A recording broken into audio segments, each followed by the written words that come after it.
Le leadership, ce n'est pas une question de titre ou de poste. Ce n'est pas être au sommet d'une hiérarchie ou contrôler tout ce qui t'entoure. Le leadership, c'est l'impact.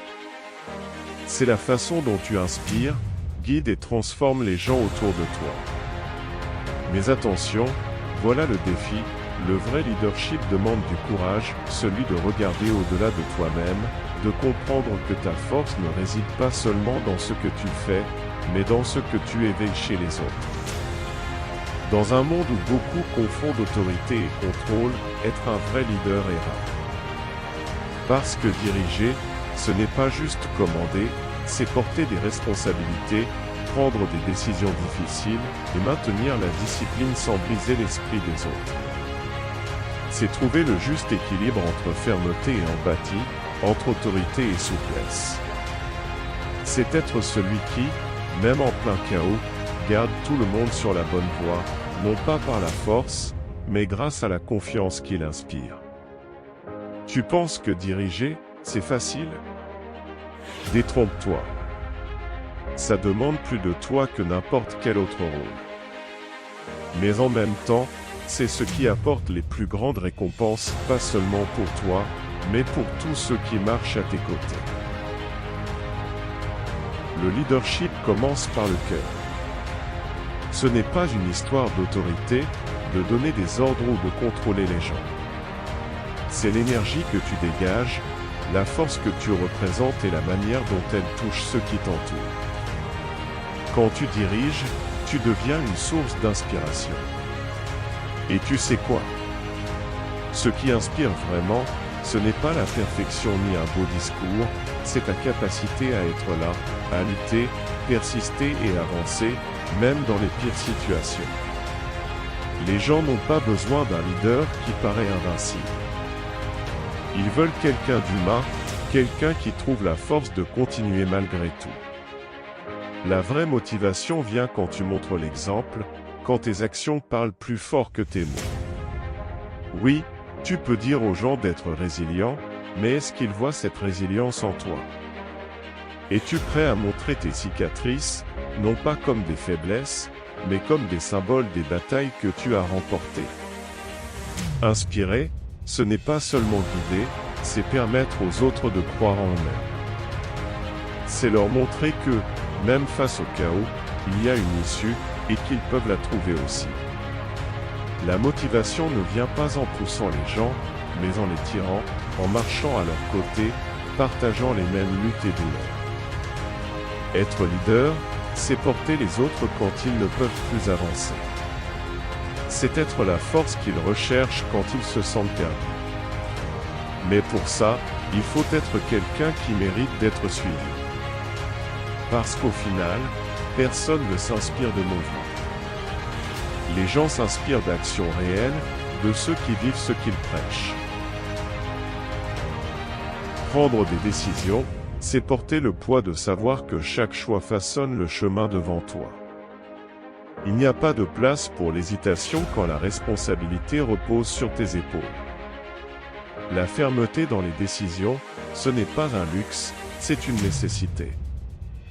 Parce que le monde ne va pas attendre que tu sois prêt, et les opportunités ne te feront pas de pause. Si tu n'agis pas, le moment passe, et tout ce qui reste, c'est le regret. Tu sais ce qui freine la plupart des gens? La peur. Peur de se tromper, d'échouer, de ne pas être à la hauteur. Mais voilà une vérité que beaucoup préfèrent éviter, l'indécision est l'erreur la plus coûteuse que tu puisses faire. Quand tu hésites, tu ne perds pas seulement du temps, tu perds aussi la confiance de ceux qui comptent sur toi. Le doute ne te fragilise pas seulement toi, mais aussi tous ceux qui te suivent. Prendre des décisions fermes et rapides, ce n'est pas être impulsif ou imprudent. C'est avoir confiance en ce que tu sais, en ce que tu ressens, en ce que tu as vécu. C'est être prêt à faire des erreurs, si nécessaire, mais ne jamais laisser la peur t'immobiliser. Il ne s'agit pas de viser la perfection, mais de progresser. Et quand tu agis avec confiance, même sans avoir toutes les réponses, tu inspires les autres à faire de même. La fermeté ne consiste pas à avoir toujours raison, mais à montrer que tu es engagé dans ce que tu penses être juste. Et ça demande du courage. Du courage pour prendre des risques, pour assumer les conséquences, et pour te relever si les choses ne se passent pas comme prévu. Parce qu'au final, un vrai leader n'est pas celui qui ne fait jamais d'erreur, mais celui qui n'évite jamais la responsabilité de décider.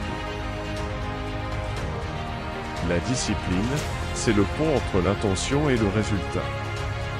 Sans elle, peu importe à quel point tu rêves, planifies ou désires quelque chose, tu n'avanceras jamais. L'ordre, ce n'est pas une contrainte, c'est la structure qui te permet d'aller de l'avant, même les jours où tout semble s'effondrer.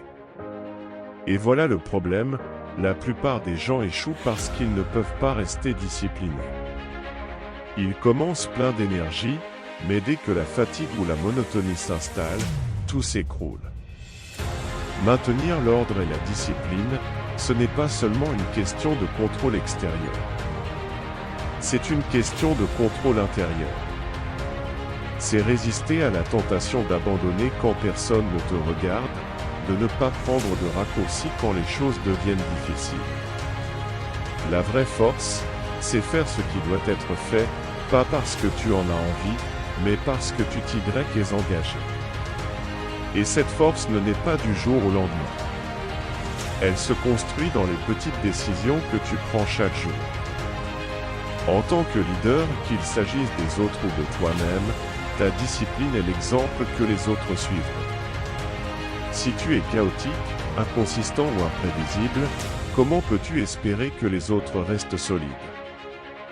L'ordre commence avec toi.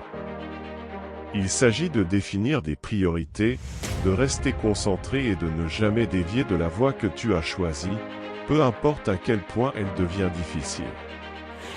Mais être discipliné ne signifie pas être rigide au point de te briser. C'est un équilibre. Être suffisamment flexible pour t'adapter, mais assez ferme pour ne jamais perdre de vue tes objectifs. La discipline, ce n'est pas la perfection, c'est la constance. Et quand tu comprends ça, tu réalises que l'ordre n'est pas une prison, c'est la liberté qui te permet de construire quelque chose de plus grand. Le vrai leadership ne commence pas par l'autorité, mais par l'empathie. C'est facile de dire que tu diriges, mais diriger sans comprendre les gens autour de toi, c'est comme crier des ordres dans le vide. Les gens ne suivent pas ceux qui se contentent de donner des commandes, ils suivent ceux qui les comprennent, qui les voient, qui reconnaissent leurs douleurs et leurs besoins. Et c'est là que se fait la différence entre un patron et un leader, la capacité de ressentir ce que les autres traversent et d'agir en conséquence. L'empathie, ce n'est pas une faiblesse. Ce n'est pas alléger les difficultés des autres ou porter leur poids à leur place. C'est comprendre qu'il arrive un moment où les gens ont juste besoin d'être vus, besoin de savoir qu'ils ne sont pas seuls. Quand tu diriges avec empathie, tu crées un espace où les gens n'ont pas peur d'échouer, parce qu'ils savent que tu es là, pas pour les juger, mais pour les aider à se relever. Mais ça demande que tu sois là, vraiment présent. Ce n'est pas suffisant de parler d'empathie et ensuite ignorer les luttes que ton équipe traverse. Tu dois être prêt à écouter, observer et te mettre à la place des autres. Et en même temps, il faut trouver un équilibre, être ferme quand il le faut, mais jamais rigide. Comprendre les autres ne supprime pas la responsabilité, ça la renforce. Comment peux-tu espérer que les gens te fassent confiance, te suivent, s'ils ne sentent pas que tu t'en soucies? La confiance, ça ne vient pas de la force brute, mais du lien que tu crées avec ceux que tu diriges. Et, quand tu apprends à diriger avec empathie, tu te rends compte que les gens ne suivent pas seulement tes ordres, ils te suivent toi. Parce qu'au fond, ils savent que tu es quelqu'un qui comprend ce que ça signifie d'être dans la lutte. La confiance, ce n'est pas quelque chose qu'on déclare, c'est quelque chose qu'on prouve. Les gens ne suivent pas des paroles en l'air ni ne s'inspirent de bonnes intentions. Ils veulent voir des actions, ressentir la certitude de quelqu'un qui sait ce qu'il fait. La compétence est la base de la confiance, et sans elle, ton leadership n'est qu'un château de cartes prêt à s'effondrer au moindre problème. Mais voilà le point clé, démontrer ta compétence ne veut pas dire tout savoir. Personne ne sait tout. C'est avoir le courage d'agir, même quand tu n'as pas toutes les réponses. C'est chercher des solutions, apprendre en chemin et montrer que tu es engagé à atteindre les résultats. La confiance naît quand les gens voient que tu ne recules pas devant les défis, que tu les affrontes avec détermination. Et non, ça ne signifie pas être parfait. La perfection est un mythe. Ce qui compte, c'est la constance, comment tu réagis dans les moments difficiles, comment tu gères les échecs et comment tu transformes chaque erreur en une leçon. Les gens n'attendent pas que tu réussisses tout le temps. Ils attendent que tu sois là, solide, apprenant et t'améliorant à chaque pas. Quand tu démontres ta compétence, tu n'as pas besoin d'exiger le respect, il vient naturellement. Les gens te font confiance parce qu'ils voient que tu maîtrises la situation et que tu sais où tu vas. Cela crée un cercle vertueux, plus tu prouves ta capacité, plus tu gagnes en confiance, plus tu inspires, et plus tu deviens forte en tant que leader.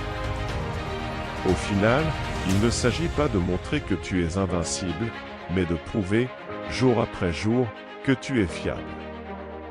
Parce que lorsque tu diriges avec compétence et confiance, les gens ne se contentent pas de te suivre, ils croient en toi. Le véritable leadership ne réside ni dans une rigidité excessive ni dans une permissivité extrême. Il se trouve dans l'équilibre. Si tu exerces ton autorité sans flexibilité, tu risques de briser l'esprit des gens. Mais si tu es trop flexible, tu perds le contrôle et le respect. C'est dans cet espace délicat, entre fermeté et adaptabilité, qu'émerge le leader que les gens choisissent de suivre. L'autorité, ce n'est pas être un dictateur. Elle se construit grâce à la confiance et au respect, pas à travers la peur. Quand tu diriges avec autorité, tu fixes des limites claires, tu montres que tu es aux commandes et tu définis une direction. Mais voilà le truc, la vie n'est pas linéaire. Les situations évoluent, les gens échouent, et c'est là que la flexibilité entre en jeu. Pas pour céder à la pression, mais pour ajuster le cap sans perdre de vue l'objectif. Être un leader équilibré, c'est savoir quand être ferme et quand lâcher un peu de lest. C'est comprendre que, parfois, le progrès ne vient pas d'une ligne droite, mais de détours intelligents qui respectent les moments et les besoins de ceux qui t'accompagnent. C'est un mélange de force et d'empathie, de contrôle et de compréhension. Parce que le leadership ne se mesure pas par le pouvoir, mais par les résultats. Et les meilleurs résultats naissent quand tu sais équilibrer ces deux forces. Tu ne peux pas être tellement autoritaire que les gens ont peur de t'approcher. Mais tu ne peux pas non plus être tellement permissif qu'ils perdent leur chemin. L'équilibre, c'est ce qui fait que les gens te font confiance, te suivent, même lorsque le chemin est difficile. Parce qu'ils savent qu'avec toi, il y aura la fermeté pour prendre des décisions et la souplesse pour ajuster les voiles quand il le faut. Être un leader, c'est porter un poids que beaucoup ne sont pas prêts à assumer. C'est être la force qui pousse les gens quand ils ne peuvent plus avancer. C'est être l'encre dans la tempête et aussi la main qui guide vers l'horizon. Le véritable leadership ne grandit pas avec la peur, mais avec la confiance. Il ne se maintient pas par l'imposition, mais par l'exemple. Et surtout, il ne perdure pas par la force brute, mais grâce à la capacité de s'adapter, d'inspirer et de comprendre. Quand tu diriges avec un but précis, tu ne te contentes pas d'atteindre des objectifs, tu transformes des vies. Et cette transformation, au bout du compte, c'est ce qui définit l'héritage d'un vrai leader. Maintenant, la question est, es-tu prêt à endosser le rôle que le leadership exige? Parce que diriger n'est pas fait pour tout le monde. Mais pour ceux qui relèvent le défi, l'impact est éternel.